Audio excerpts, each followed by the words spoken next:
The reality of Gaza is one of the most brutal realities in the world. Poverty, despair. It's the breeding ground for all extreme movements or groups funded by Iran or funded even by Russia, funded by China. Anybody can just jump on the wave of human tragedy. What do you think is going to be the future of this ceasefire agreement between Israel and Hamas? Check out this clip over here with Masab Hassan Youssef, the so-called son of Hamas, because his father was actually one of the founding members of Hamas. And he's talking with Erin Molan on her show. And, he's not so optimistic about how long-lasting this agreement is going to be. So let's listen to what he has to say and then talk about it. But first, hit that subscribe button over there in the corner. We'd love to stay in touch. Check this out.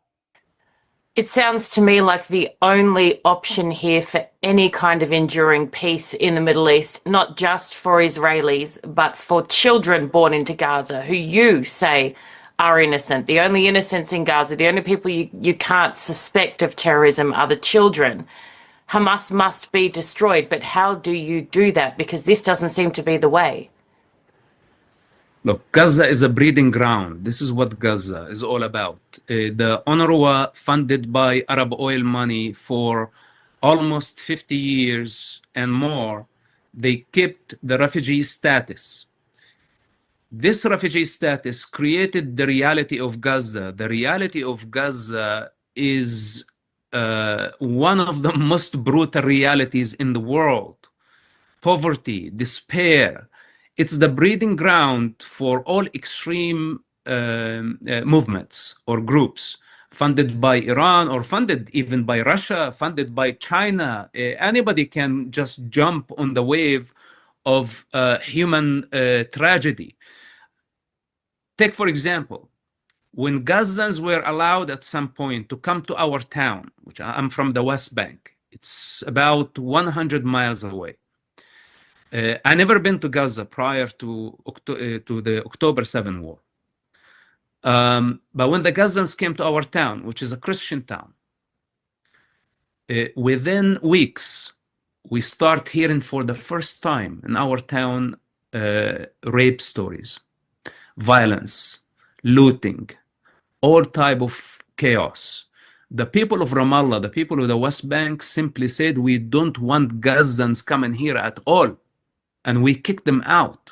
And the Palestinian Authority did not allow Gazans to come. What I saw on October 7 was not just a surprise for me. I know the nature when people live in despair like this, and this is not Israel's fault. It's the fault of the United Nations that kept people in darkness and kept and gave the advantage to so many terrorist entities, especially the Islamic Republic of Iran, to take advantage of such despair and to keep Israel on the edge and to keep this breeding ground to manufacture terrorism and violence. So and they succeeded somehow.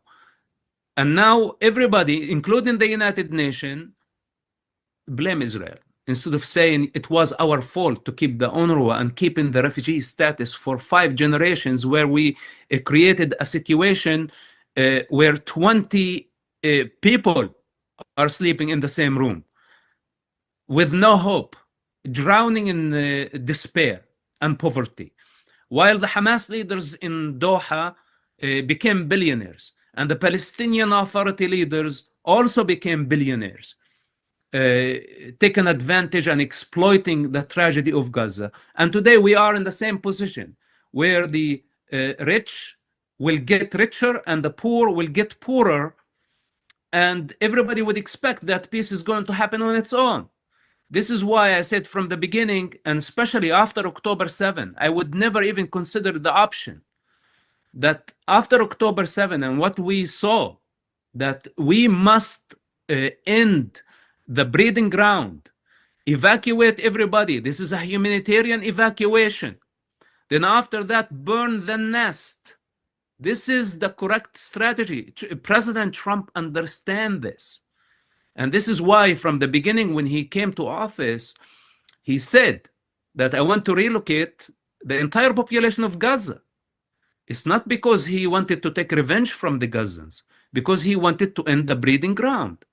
Now, things got complicated as he advanced in his government and in his presidency, because the world is not as simple as that. And now the Arab oil money is trying to basically influence the American foreign policy. And this is their financial jihad. This is what they've been demonstrating. And I am afraid that if President Trump would try to please everybody, the Saudi Arabians, the Palestinians, the Israelis, the Americans, the Republicans, the mob on the street, then he may fail to bring peace to the Middle East, and his administration may eventually fail. So this is very, very dangerous gamble. And I think humanitarian evacuation, of course, many are going to come and accuse anybody who's involved, including myself, of ethnic cleansing against the Palestinians. But I don't care about their opinion. We cannot allow this situation to go for eternity. Enough is enough. October 7 was the countdown for Gaza. And if it wasn't for the global outrage that did not want to acknowledge the use of human shields and acknowledge Israel's right to exist, fueled by Muslim hatred around the globe, and people start believing, that Israel is committing genocide. Instead of helping Israel, they stumbled Israel. They functioned as an obstacle in Israel's way to get rid of Hamas. And they encouraged Hamas, and they gave Hamas a lifeline. When Hamas looked at the global outrage, they start to believe that they are winning. And this is how we got here. So we must find a solution to this problem. We cannot allow this refugee camp that was supposed to be dismantled 70 years ago to continue forever. And if Gaza to be rebuilt, it must be rebuilt, but not by the standards of Middle Easterners, not by the standards of Palestinians. Palestinians don't know how to build. Palestinians don't know how to give. All they know how to just receive, how to take donations, where the corrupt leadership takes all the money, all the aid, and the people will continue to be in poverty and despair. This is the game. The equation, blood for money. This is what it is. Whenever they run out of funds, they start sacrificing civilians by putting them in harm's way, by weaponizing them for global pity. This is the entire Palestinian game. This type of people who I cannot trust with their own children. How can I trust them with statehood? Then, Europe came to the picture and they rewarded Palestinians. Even though they don't have a legitimate leadership, they don't agree on one agenda, they don't have constitution, they don't have a moral compass, they cannot be trusted with their own children. And Western leaders, they just came and said, okay, we recognize a Palestinian state. What does that even mean? You recognize a Palestinian state, you're basically legitimizing Palestinian barbarism. And in the meantime, delegitimizing the only democracy in the Middle East. Yeah. How in the world this is going to solve the Middle East problem and end the war? I don't understand. Well, he speaks the truth, and I don't think that there's any line in this entire dialogue that hits the nail on the head more than, if we can't trust them with their own children, how can we trust them with a state? That makes sense to me. That really hits the nail on the head.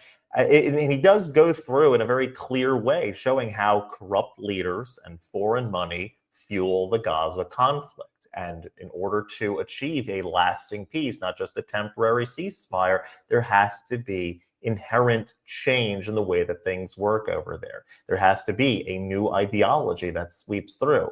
The only innocent people, he says, that are over there are the children that really don't know any better. They're just raised in this in this terrible ideology, this terrible worldview about Israel being demonic and terrible and needs to be destroyed, and killing Jews is like the ultimate goal. With that as your goal, there's not going to be any real lasting peace for anybody. It's not going to be peaceful for the Palestinians. Growing up like that, living in a world where terrorism is touted is not peaceful for them. Okay, let alone the Israelis that are on the other side of the terrorism. So he's absolutely right that we can't trust Hamas more than we can throw them. We are happy that the hostages are set to be released this week. That is a time for rejoicing. But as far as how the rest of this deal plays out, time will tell. And I don't know. Color me skeptical with how the rest of it actually comes into fruition. But we'll be with you along the way to report on all of it as it comes together. And if you like this content overall, hit that subscribe button over there in the corner. We'd love to stay in touch. Take care.